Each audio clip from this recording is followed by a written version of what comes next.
Maharashtra, MP और छत्तीसगढ़ के सभी नक्सली सरेंडर करेंगे। ये लाइन एक बार फिर से पढ़ देता हूँ। और ये जो हर घर से हिडमा निकलेंगे वाले नारा लगाने वाले लोग हैं, उनको भी ये खबर देख लेना चाहिए कि जिनके लिए आप हर घर से हिडमा निकाल रहे हैं वो पाताल से निकलकर इधर आ रहे हैं। तो इसलिए महाराष्ट्र, एमपी और छत्तीसगढ़ के सभी नक्सली सरेंडर करेंगे। ये पत्र गवाही है, संजय ठाकुर से फोन में बातचीत इसका सबूत है। हथियार छोड़कर मुख्यधारा में लौटने के लिए नक्सलियों ने एक बार फिर विस्तार न्यूज पर भरोसा जताया है। नक्सल प्रवक्ता ने विस्तार न्यूज के जरिए महाराष्ट्र, मध्य प्रदेश और छत्तीसगढ़ सरकार से गुहार लगाई है और नक्सल संगठन छोड़कर पुनर्वास स्वीकार करने की इच्छा जताई। ऐसा एक बार नहीं, नक्सलियों की खबर को लेकर ऐसा एक बार नहीं बल्कि दर्जनों बार ये हो चुका है कि नक्सलियों की सबसे पहली खबर विस्तार न्यूज ब्रेक करता है। और जब विस्तार न्यूज ये ब्रेक करता है तो बाकी मीडिया समूहों में और अखबारों की सुर्खियां ये खबर बन जाती है। विस्तार न्यूज में चलने वाली खबर की बात दिल्ली तक पहुंच जाती है। विस्तार न्यूज में दिखाई गई नक्सलियों की खबर की चर्चा न केवल प्रदेश बल्कि पूरे देश में होने लगती है। गृहमंत्री अमित शाह का ये संकल्प और उस संकल्प के साथ नक्सल के खात्मे की एक एक तस्वीर दिखाने का विस्तार न्यूज का संकल्प हम लगातार दोहरा रहे हैं, बता रहे हैं। नक्सल संगठन ने महाराष्ट्र, मध्य प्रदेश और छत्तीसगढ़ के सरहदी इलाकों को मिलाकर एमएमसी जोन बनाया है। नक्सलियों के एमएमसी जोन के प्रवक्ता अनंत ने विस्तार न्यूज के हमारे सहयोगी संजय ठाकुर से बातचीत कर शांति वार्ता की अपील की। अनंत ने विस्तार न्यूज के फोन नंबर पर कॉल किया और हमारे सहयोगी संजय से बातचीत करने के लिए कहा। थोड़ी देर बाद जब संजय ठाकुर से अनंत की बातचीत हुई तो अनंत ने कहा कि इस जोन के सभी नक्सली अब हथियार बंद संघर्ष खत्म करना चाहते हैं और हथियार छोड़कर मुख्य धारा में शामिल होना चाहते हैं। सरेंडर के लिए अनंत ने सरकार और फोर्स से 15 फरवरी 2026 तक का वक्त मांगा है। साथ ही अनंत ने यह आश्वासन भी दिया है कि इस दौरान नक्सली कोई गैर कानूनी काम नहीं करेंगे।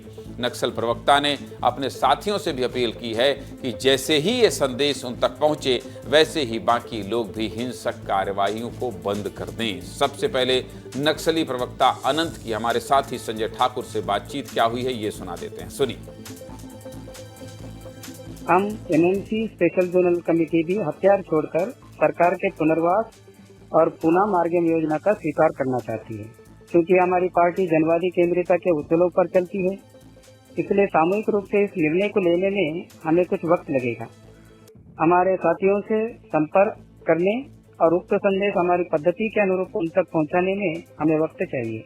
इसलिए हम तीनों राज्यों की सरकारों से ये निवेदन करते हैं कि वे हमें 15 फरवरी 2026 तक का वक्त दें। यकीन मानिए, इतना वक्त मांगने के पीछे हमारा कोई दूसरा छुपा उद्देश्य नहीं है, क्योंकि हमारे पास एक दूसरे को फटाफट कम्युनिकेट करने के कोई दूसरे सरल माध्यम नहीं होते हैं, तो इतना वक्त लगेगा। विस्तार न्यूज के जरिए नक्सल प्रवक्ता अनंत ने यह संदेश सरकार और अपने दूसरे साथियों तक पहुंचाने की अपील की। इसके साथ ही एमएमसी जोन ने पीएलजीए सप्ताह भी रद्द करने की बात कही है। 22 नवंबर को लेटर जारी करके देव जी ने पूरे उत्साह के साथ 25वीं वर्षगांठ मनाने के लिए कहा था, लेकिन एमएमसी जोन के नक्सलियों ने इस वर्षगांठ को खारिज कर दिया है। ये बताता है कि नक्सल संगठन में दो फाड़ हो चुका है, क्योंकि एक तरफ लड़ाई की बात हो रही तो दूसरे तरफ युद्ध विराम की। इसको लेकर क्या कह रहे हैं अनंत, ये भी सुनिए। कल ही आप लोग की केंद्रीय कमेटी की ओर से सेंट्रल मिलिट्री कमीशन की ओर से एक लेटर आया जिसमें कहा गया कि पीएलजीए सप्ताह बनाना है उन्हें और उसे सेलिब्रेट करना है। तो एक जो गुट है जो अभी भी चाहता है लड़ाई जारी रहे, क्या आप लोग अब उनसे अलग हो गए हैं? आपके विचार ये हैं कि हमें अब हथियार नीचे रख देने चाहिए? पार्टी एक ही है। जब तक हम अपनी धाराएं निश्चित नहीं करते तब तक हम निश्चित तौर पर ये नहीं कह सकते, लेकिन कुल मिलाकर स्थितियां जो समझ में आ रही है तब वो एक धड़ा जो है वो जो कह रहा है कि पीएलजीए मनाएंगे और हथियार बंद संघर्ष जारी रखेंगे, तो वो थोड़ा देर से समझेंगे इस बात को, लेकिन अगर जल्दी समझ जाए तो और अच्छा है। अनंत कह रहे हैं कि देव जी का गुट थोड़ा देर से समझेगा कि हिंसा का रास्ता ठीक नहीं है। सोचिए, वो भी कह रहे हैं जो अभी कार्यवाहक महासचिव हैं कि समझ जाइए भाई, जल्दी सीख जाइए। लेकिन अगर जल्दी समझ जाएं तो ज़्यादा अच्छा रहेगा। वैसे जैसी परिस्थितियां अभी है उस हिसाब से अनंत ठीक ही कह रहे हैं। आप सोच रहे होंगे कि आखिर ये एमएमसी जोन क्या है जहां के नक्सली विस्तार न्यूज़ के जरिए सरेंडर की अपील कर रहे हैं। चलिए नक्सलियों के इस एमएमसी जोन के बारे में भी आपको विस्तार से समझा देता हूं। देखिए, नक्सलियों का एमएमसी जोन कैसा है ये तो आप समझिए। चलिए भाई जूम आउट करिए, हाँ इसको भी छोटा करिए। राज्य महाराष्ट्र, मध्य प्रदेश, छत्तीसगढ़, इसको कहते हैं एमएमसी जोन, मतलब महाराष्ट्र, मध्य प्रदेश और छत्तीसगढ़। जब बस्तर में नक्सलियों पर अटैक हुआ तो ये कहाँ पहुंचे? इस तरफ पहुंच गए। समझ गए आप सरल शब्दों में।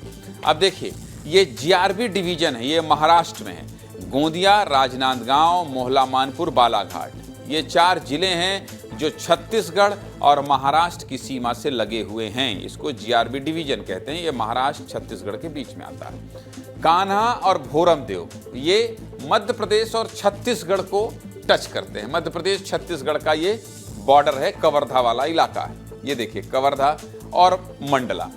तो कुल मिलाकर ये आप बालाघाट मध्य प्रदेश है, मोहला मानपुर छत्तीसगढ़ है, राजनांदगांव छत्तीसगढ़ है, गोंदिया महाराष्ट्र है, और कान्हा भोरमदेव डिवीजन जो है वो छत्तीसगढ़ मध्य प्रदेश का है। कवर्धा और मंडला जिला इसमें शामिल है। इसके अलावा और कोई स्लाइड है?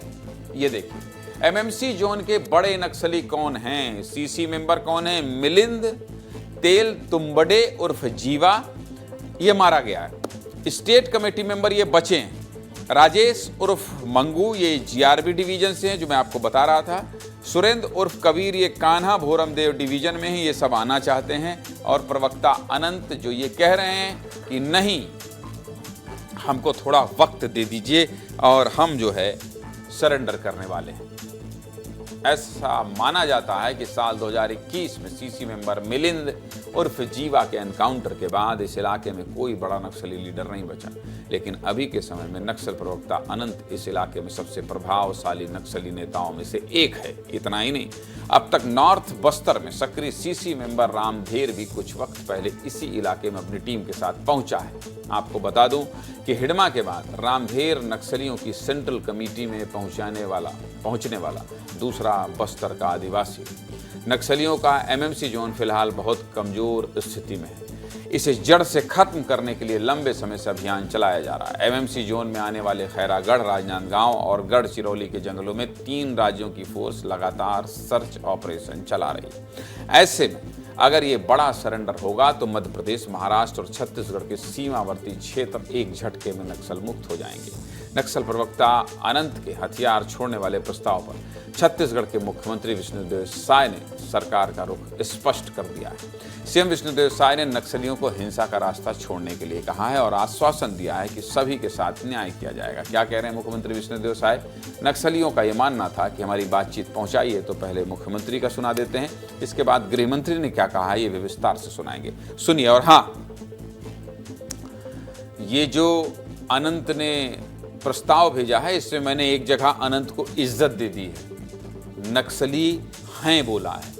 ये जो हैं के ऊपर बिंदी लगा के इज्जत दी है सिर्फ इसलिए कि आप लोकतंत्र पर भरोसा करने वाले हैं और सरेंडर करने वाले हैं। अगर आप अंदर ही रहेंगे, खून खराबा करेंगे तो मैं आपको इज्जत नहीं दूंगा, पर अगर आप बाहर आके संविधान के अनुसार जिंदगी जीने वाले हैं और विस्तार न्यूज़ से मदद मांग रहे हैं, तो जैसा कि गृह मंत्री कह रहे हैं कि रेड कारपेट बिछाकर आपका स्वागत किया जाएगा, वैसा मैं भी कह रहा हूं कि आप इज्जतदार बनना चाहते हैं तो आइए हम सब भी आपकी इज्जत करेंगे। विष्णुदेव साय क्या कह रहे हैं सुनिए।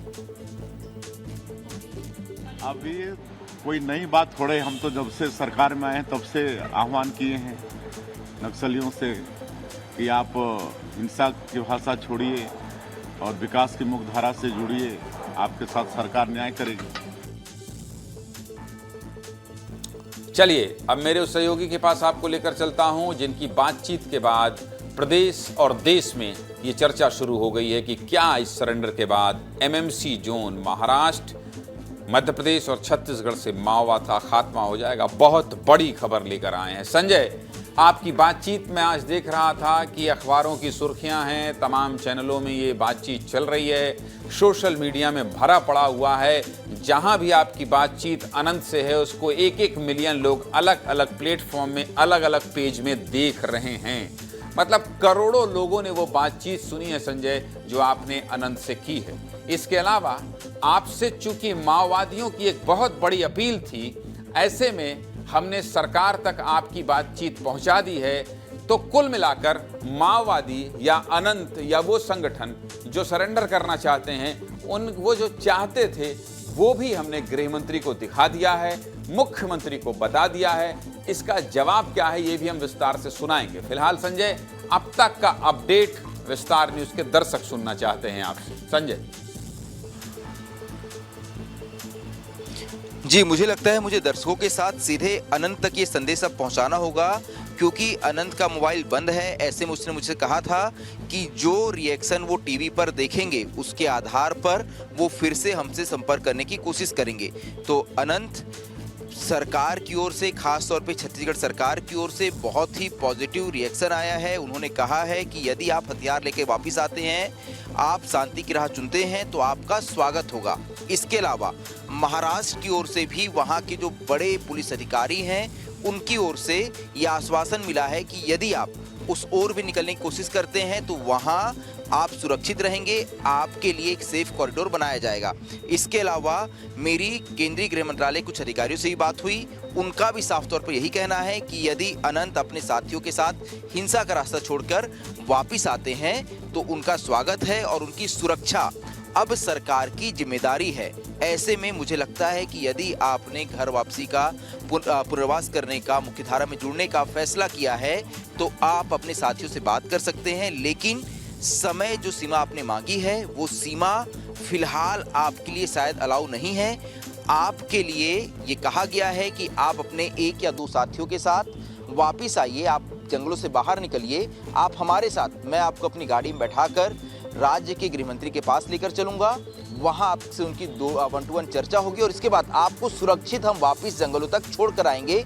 ये आश्वासन राज्य के गृह मंत्री विजय शर्मा जी ने दिया है। ऐसे में आपके पास सारे रास्ते खुले हुए हैं बातचीत के, आप बातचीत करिए। अपने जो साथी आपके जंगलों में अभी भी बंदूक लेके घूम रहे हैं, उन्हें भी अपनी इस बात के लिए सहमत करिए। साथ ही सोनू दादा की ओर से भी आपके लिए एक संदेश आया है, वो संदेश भी काफ़ी महत्वपूर्ण है। उन्होंने भी आपकी सुरक्षित वापसी के लिए मेरे पास एक संदेश भेजा है। तो जब भी आप हमसे अब कांटेक्ट करेंगे तो मैं आपको छत्तीसगढ़ सरकार की ओर से, केंद्रीय गृह मंत्रालय की ओर से, सोनू दादा की ओर से और महाराष्ट्र के पुलिस अधिकारियों की ओर से एक संदेश है जो आप तक पहुंचाना जरूरी हो जाता है, जो मैंने आपको बता दिया। आपके लिए रास्ते खुले हुए हैं अनंत, तो आप जब भी वापस आने की सोच रहे हैं उसे और उसमें थोड़ा तेजी लाइए, क्योंकि अभी भी ऑपरेशन उस इलाके में जारी हैं। ऐसे में आप जितने जल्दी फैसला लेंगे, आपके उतने साथी ज़्यादा सुरक्षित रहेंगे। तो फिलहाल मुझे लगता है कि दर्शकों तक ये जानकारी पहुंचाना जरूरी था, लेकिन हमारा अनंत से बात करना जरूरी था। संजय, क्योंकि आप एक लाइन और आगे बढ़ जाते हैं। आपने ये बात पहुंचा दी, एक लाइन और बढ़ जाते हैं ताकि अनंत को ये पता चल जाए कि विस्तार न्यूज ने उनके सरेंडर, उनके तमाम साथियों के सरेंडर के लिए क्या किया है। गृह मंत्री से विस्तृत बातचीत की है, जो बातचीत आपने कहा था बातचीत करने के लिए संजय, वो पूरी बातचीत पहुंचाई, वो सुनाते हैं। फिलहाल आपका बहुत बहुत धन्यवाद।